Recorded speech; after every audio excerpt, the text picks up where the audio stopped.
मैं Satish Maurya skill India YouTube channel पे आप सभी का स्वागत करता हूं। आज के वीडियो में हम लोग देखेंगे निमी के 500 क्वेश्चन सीरीज का पार्ट 9। क्वेश्चन नंबर 27 है, what is the power factor if one of the watt meter reading is 0 and other reads total power in 2 watt meter method of 3 phase power measurement. ये question में बोल रहा है कि यदि 3 phase power measurement में 2 watt metre use किया जाता है, जिसमें कि एक वाट मीटर 0 रीडिंग दिखाता है और दूसरा जो वाट मीटर लगा है वो सर्किट का टोटल पावर दिखाता है, तो पावर फैक्टर कितना होगा? तो इसका पावर फैक्टर सर्किट का 0.5 होगा। क्वेश्चन नंबर 28 है, what is the formula for form factor. ये बोल रहा है कि फॉर्म फैक्टर का फार्मूला क्या होता है। तो फॉर्म फैक्टर को सबसे पहले दिखाते हैं KF से, और इसका फार्मूला होता है average value by RMS value. ये आप याद करके रखिएगा। क्वेश्चन नंबर 29 है, which electrical term is defined as total opposition to current in AC parallel circuit. ये बोल रहा है कि यदि AC पैरेलल सर्किट में कौन सा ऐसा इलेक्ट्रिकल टर्म है जो कि टोटल अपोजिशन करंट को दिखाता है, तो ये है एडमिटेंस। क्वेश्चन नंबर 30 देखिए, विच AC circuit contain the phase relation between voltage and current. देखिए ऊपर आपको दिखाया गया है ये AC के साइकिल, और ये बोल रहा है कि वोल्टेज और करंट के बीच का क्या रिलेशन दिखा रहा है। ये रेजिस्टेंस और इंडक्टेंस का रिलेशन दिखाता है। क्वेश्चन नंबर 31 है, इन अ 3 phase system if the active power is 4 kilowatt and the apparent power is 5 kilovolt ampere, calculate the reactive power. सबसे पहले आपको ये याद होना चाहिए कि एक्टिव पावर क्या होता है, रिएक्टिव पावर क्या होता है, अपेरेंट पावर क्या होता है। आइए हम आपको दिखाते हैं। एक फार्मूला होता है जो कि इन तीनों का रिलेशन एस्टेब्लिश करता है। Q जो होता है रिएक्टिव पावर शो करता है, और यह जो होता है अपेरेंट पावर होता है, और जो P जो होता है वो शो करता है active power. Active power given है, अपेरेंट पावर गिवन है, और रिएक्टिव पावर निकालना है। Q रिएक्टिव पावर है, तो यदि Q निकालना है यहाँ पे तो ये अंडर रूट में चला जाएगा, apparent power minus true power, और यहाँ पे वैल्यू पुट अप करेंगे तो यस की वैल्यू क्या है यहाँ पे 5 का होल स्क्वायर करिए। KVA में गिवन है तो लास्ट में हम इसको KVA में चेंज करेंगे। P कितना गिवन है, एक्टिव पावर 4 है। अब इसका स्क्वायर कर लेते हैं। यहाँ पे देखिए 25 माइनस 16, यहाँ पे आ जाएगा 9 और ये 3। यहाँ पे ये दोनों क्वांटिटी KVA में था, तो यहाँ पे ये आएगा KVA। और ये जो होता है रिएक्टिव पावर, इसकी यूनिट होती है VAR, और यहाँ पे ये तीनों किलो में दिया था तो ये भी किलो में ही आएगा। इसका आंसर है 3 kVAR। क्वेश्चन नंबर 32 है, in which condition resonance will occur in RLC series circuit. ये बोला है कि RLC सीरीज सर्किट में कब रेजोनेंस दिखता है, तो जब इंडक्टिव रिएक्टेंस कैपेसिटिव रिएक्टेंस के बराबर होता है तो रेजोनेंस दिखता है। ऑप्शन नंबर बी सही है। क्वेश्चन नंबर 33 है, how will you obtain positive reading in the watt meter reads negative reading during 3 phase 2 watt meter. Negative reading दिखा रहा है किसी 2 वाट मीटर मेथड में, तो उसको पॉजिटिव रीडिंग कैसे दिखाएंगे। तो सबसे पहले आपको पता होना चाहिए कि वाट मीटर में 2 कॉइल होता है, एक PC और एक CC, जिसका नाम होता है CC का मतलब करंट कॉइल, PC का मतलब होता है प्रेशर कॉइल। तो जब वाट मीटर में निगेटिव रीडिंग दिखा रहा होता है तो उसको सही करने के लिए क्या करते हैं, reversing the connection of pressure coil in meter. Question number 34 है, what is the form factor for sinusoidal AC। देखिए फॉर्म फैक्टर के बारे में आपको मैंने पहले ही बताया था कि average value by RMS value इसका फार्मूला होता है, और इसको जब फाइंड आउट करते हैं तो फॉर्म फैक्टर क्या होता है 1.11 होता है।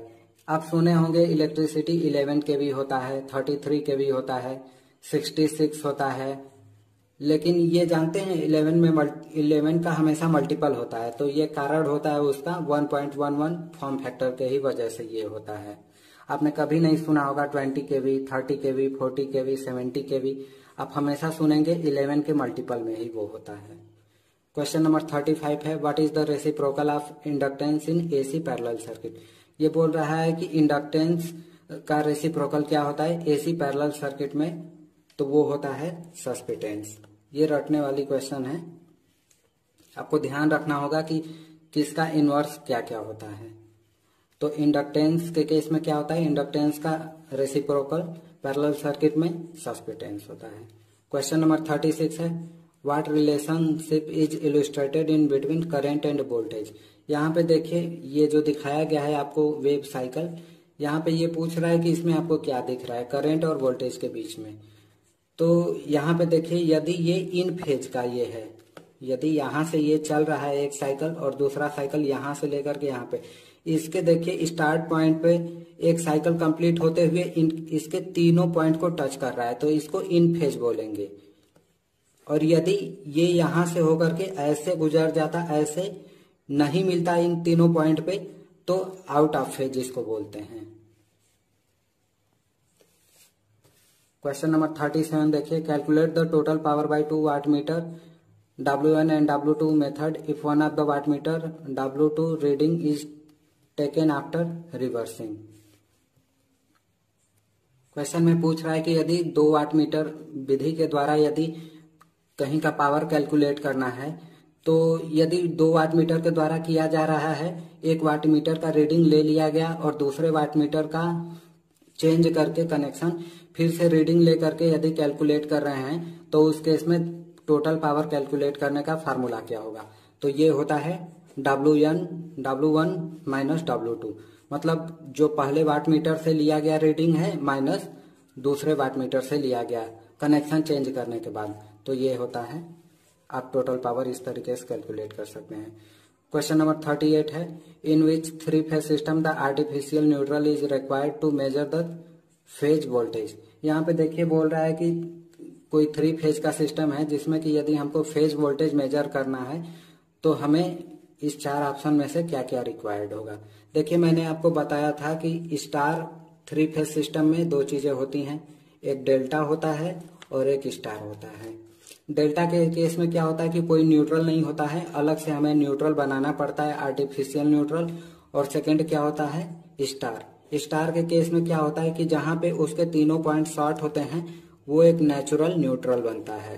तो इसमें न्यूट्रल ऑलरेडी क्रिएट हो जाता है। इसको हम फेज वोल्टेज के लिए किसी एक फेज को और न्यूट्रल के साथ हम फेज वोल्टेज तो मेजर कर सकते हैं स्टार में, लेकिन डेल्टा केस में न्यूट्रल नहीं होता है, हमें न्यूट्रल बनाना पड़ता है। तो देखिए ऑप्शन में 3 wire delta connected system. Question number 39 है, what is the line voltage in 3 phase system if the phase voltage is 240। Line voltage क्या होगा यदि फेज वोल्टेज 240 वोल्ट दिया है। तो मैंने आपको बताया था कि स्टार के केस में क्या होता है, लाइन वोल्टेज क्या होता है, √3 टाइम्स होता है वोल्टेज के। तो यहां पे देखिए जब √3 का मल्टीप्लाई करेंगे, फेज वोल्टेज कितना है 240, √3 का वैल्यू 1.732 इंटू 240 मल्टीप्लाई करेंगे तो आपको वैल्यू फाइंड आउट होगा 415।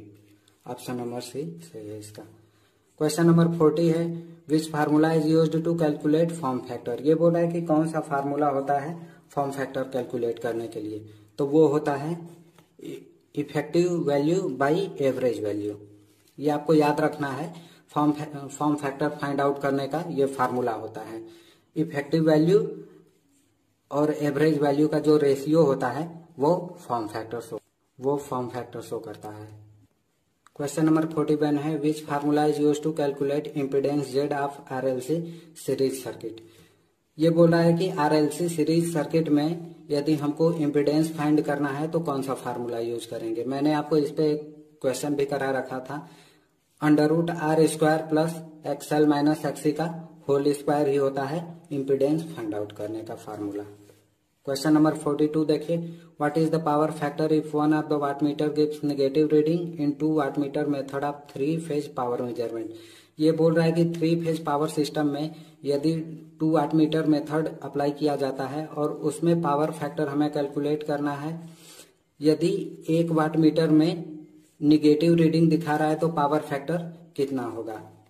तो ये कैलकुलेटेड वैल्यू होता है, ये देखा गया है 0.5 से भी कम पावर फैक्टर होता है। क्वेश्चन नंबर 43 है, what is the phase displacement between phase in a 3 phase circuit. ये बोल रहा है कि 3 फेज सर्किट में फेज डिस्प्लेसमेंट क्या होता है। तो इससे पहले वाले क्वेश्चन में भी मैंने बताया था कि 3 फेज सिस्टम में क्या होता है 120 होता है फेज डिस्प्लेसमेंट किन्हीं भी 2 फेजों के बीच में, और सिंगल फेज में क्या होता है 90 डिग्री होता है फेज डिस्प्लेसमेंट। तो ये 3 फेज का पूछ रहा है तो यहाँ पे आंसर 120 होगा।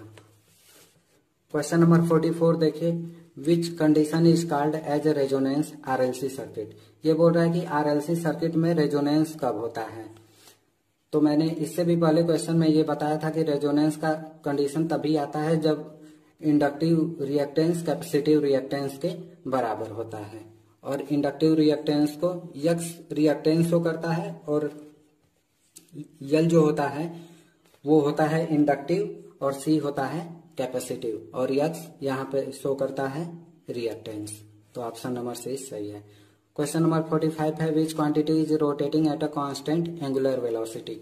ये बोल रहा है कि कौन सा ऐसा क्वांटिटी है जो कि रोटेट करता है कॉन्स्टेंटली। स्केलर क्वांटिटी जो होता है वो नहीं करता है, वेक्टर क्वांटिटी भी नहीं करता है, फेजर क्वांटिटी क्या करता है वो रोटेट करता है। क्वेश्चन आएगा तो आपको फेजर डायग्राम बनाना पड़ता है। फेजर डायग्राम में देखा जाता है कि करंट और वोल्टेज के बीच में कितना एंगल बन रहा है, तो उसके बेसिस पे ये क्वांटिटी जो होती है चेंज होती रहती है। तो इसे ही बोलते हैं फेजर वेक्टर, जो कि रोटेट करता रहता है कांस्टेंट वे में। आज के वीडियो में बस इतना ही। वीडियो अच्छा लगा हो तो लाइक कर दीजिएगा, और चैनल पे नए होंगे तो सब्सक्राइब कर लीजिएगा। बाकी